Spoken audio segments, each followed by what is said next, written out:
Victor Hugo et l'Académie française, janvier 1841. L'y voilà donc enfin.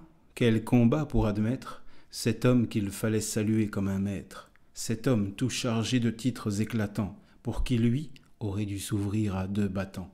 Cet esprit vigoureux dont la mâle énergie a réintégré l'art sur sa base élargie.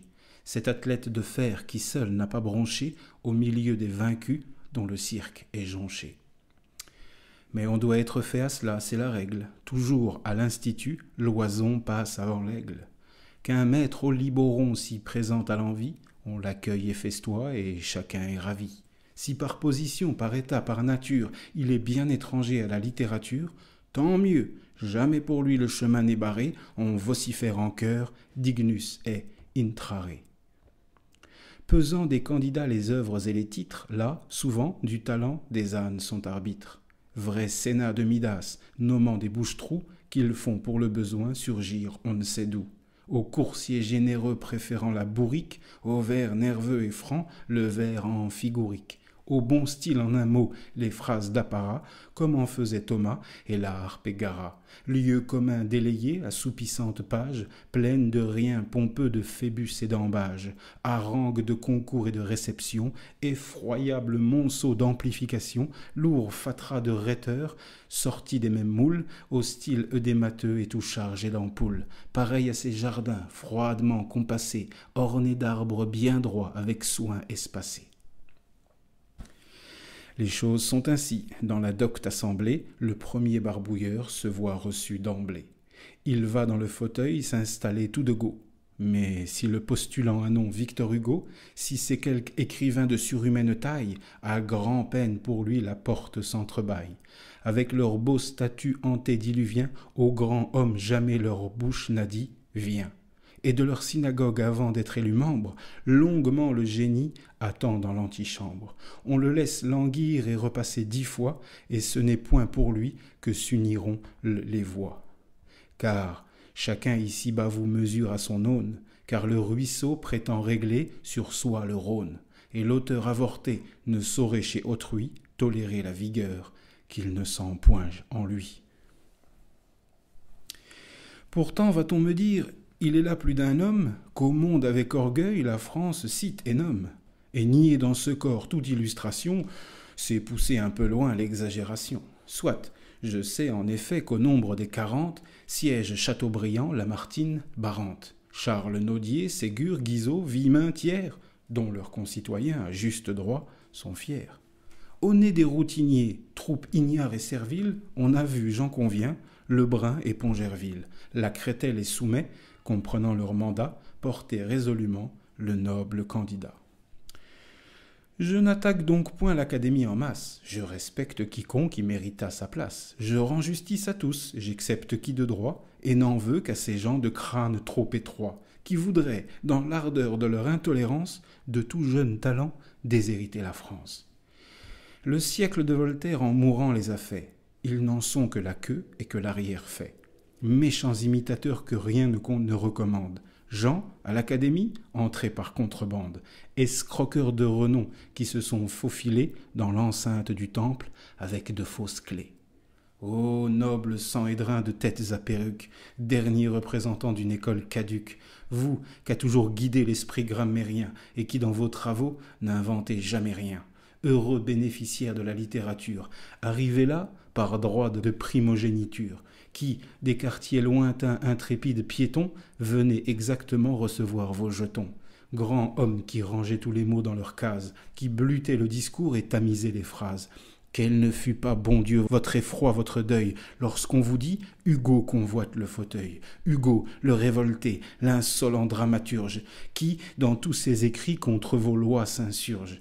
Hugo, Luther de l'art qui, hautain arrogant, poète imberbe encore, vous a jeté le gant. Hugo, le fougueux chef d'un parti téméraire, le titan de nos jours, l'antéchrist littéraire. Dès que du factieux vous sut le dessein, l'alarme fut partout, on sonna le tocsin. Et, de tous les féaux ralliant la cohorte, vous aviez contre lui barricadé la porte. Vos nains épouvantés ne pensaient pas qu'on dût le laisser auprès d'eux siéger à l'institut. Vous y receviez tout, juristes, antiquaires, jusqu'à des médecins et des apothicaires. Et lui, chantre inspiré, poète transcendant, génie incomparable, aventureux, ardent, il attendrait encore sans l'épizoutie qui vient de décimer votre bande éclaircie, et qui, brisant vos rangs, lui donne enfin le sien, à défaut d'un docteur ou d'un pharmacien.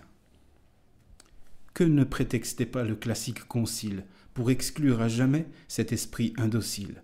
Quelques-uns le trouvaient un auteur monstrueux, et pas assez moral, pas assez vertueux. Parfait, sur mon honneur, depuis que ce brave homme de Monthyon vous a légué certaines sommes pour décerner des prix aux bonnes actions, vous rêvez de vertu dans vos élections. Au lieu de grands auteurs, il vous faut des rosières. Qui donc comptez-vous prendre à ces ruses grossières? Et, trêve de faux semblants, nous savons bien parbleu que la morale, au fond, vous occupe fort peu. Ce qui vous remplissait le cœur de fiel et dire, je le sais à merveille, et je vais vous le dire.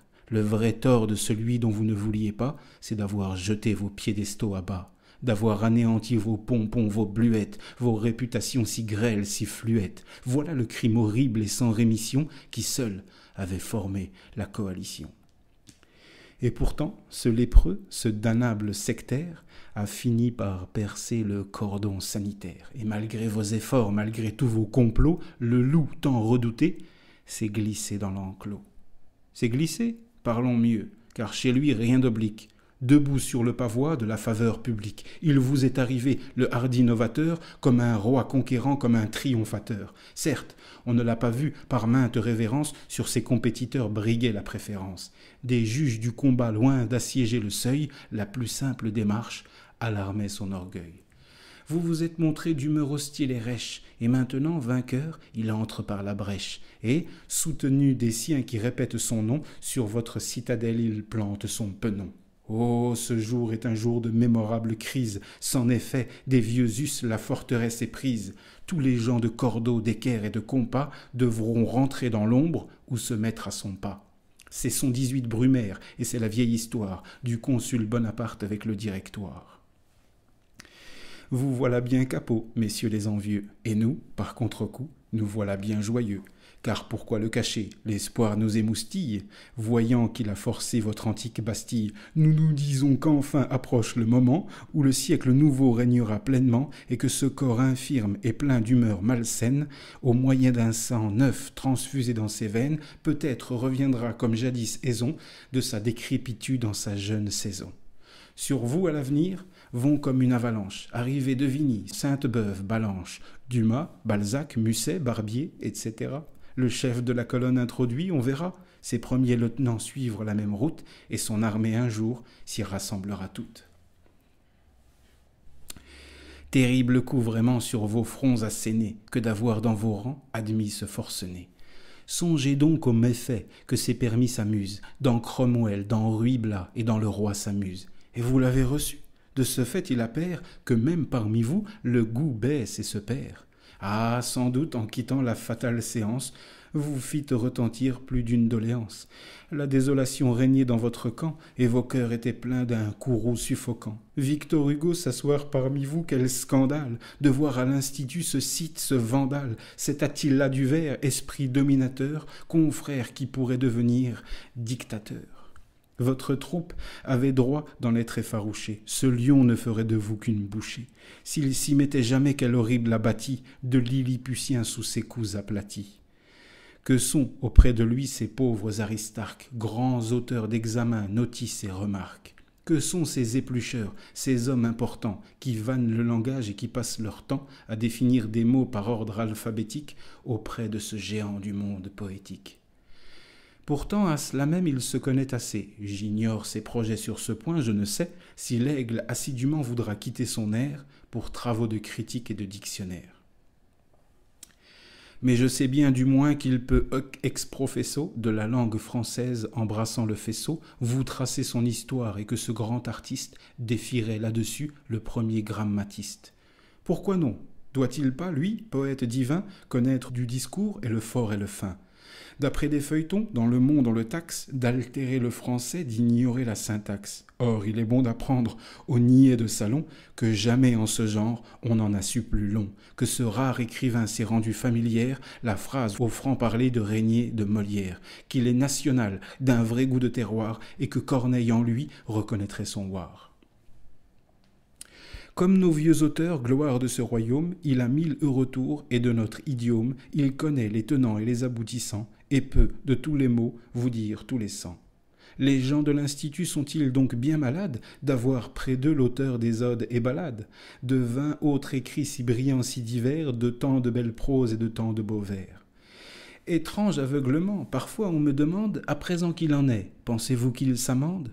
S'amender? Et de quoi? De son alexandrin, solide comme un bloc de granit ou d'airain, de sa rime superbe et de sa strophe pleine, globe resplendissant qui souffle d'une haleine, des images sans nombre ornant sa diction, de son feu, de son air, de sa correction? Cessez de l'espérer, bon bourgeois, je parie, qu'il est homme à garder toute sa barbarie. Vous ne le verrez pas, reposant notre main, passer dans l'autre camp et rebrousser chemin. Il n'est pas, Dieu merci, comme ces girouettes qui, sous l'aile des vents, font force pirouette. Qui, lui, Victor Hugo, dire son pécavi, déserter le sentier qu'il a toujours suivi, pour ses vieux compagnons devenir un faux frère et changer brusquement son credo littéraire? Non, non, jamais. Fidèle à ses antécédents, il sera toujours l'homme en honneur aux pédants.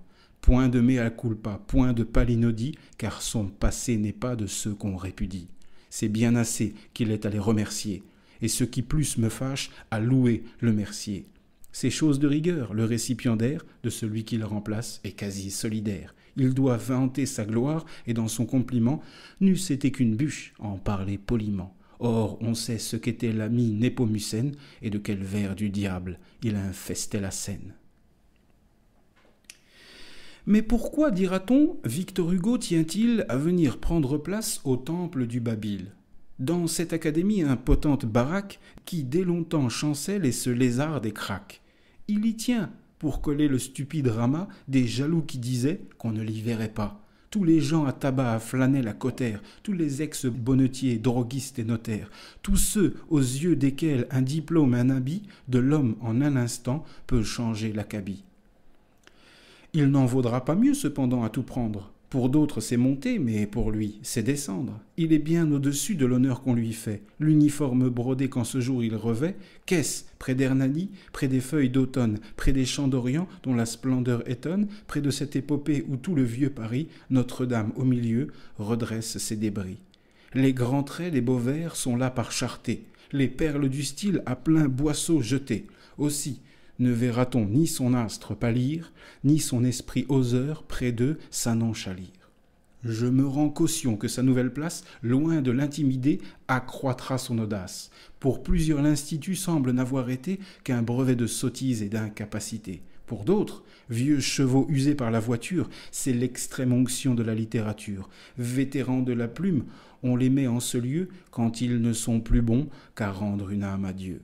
Puis, aussitôt assis, pas un qui ne s'endorme, mais l'auteur d'Angelo, de Marion Delorme, l'auteur de Triboulet et de Quasimodo n'est pas sur ce fauteuil pour y faire dodo. Il demeurera grand, quoi qu'ait dit l'injustice, son génie est encore bien loin de son solstice. De ce champ, que ne lasse aucun enfantement, on voit fleurs et moissons sortir incessamment. Il ne laisse jamais son esprit en jachère, et l'ouvrage nouveau toujours est une enchère sur le dernier. Cet homme a son génie à part, il a refait la lyre et démailloté l'art. Opulent et prodigue, en un livre il débourse ce qui, 20 ans d'un autre, eût été la ressource. Il n'y regarde pas, il jette et jette encore, sachant que dans sa tête il a des mines d'or. Point de grand écrivain dont il ne soit l'émule. Drame, ode, roman, il fait tout, il cumule. Coloriste éclatant, peintre vénitien, véronèse et moins chaud tintoret titien n'ont point une palette aussi prestigieuse. Sa touche, tantôt mâle et tantôt gracieuse, fait passer sous les yeux des lecteurs éblouis une suite sans fin de tableaux inouïs. Franchissons les monts et le Rhin et la Manche, sa gloire incontestable en tout pays s'épanche, et dans l'Europe entière il a des partisans. Et, d'un autre côté, moi qui, depuis 15 ans, l'ai connu constamment le plus loyal des hommes, moi qui l'ai toujours vu, pour tous, tant que nous sommes, obligeants, fraternels, jamais fiers ni railleurs, je dis, que le plus grand est aussi le meilleur.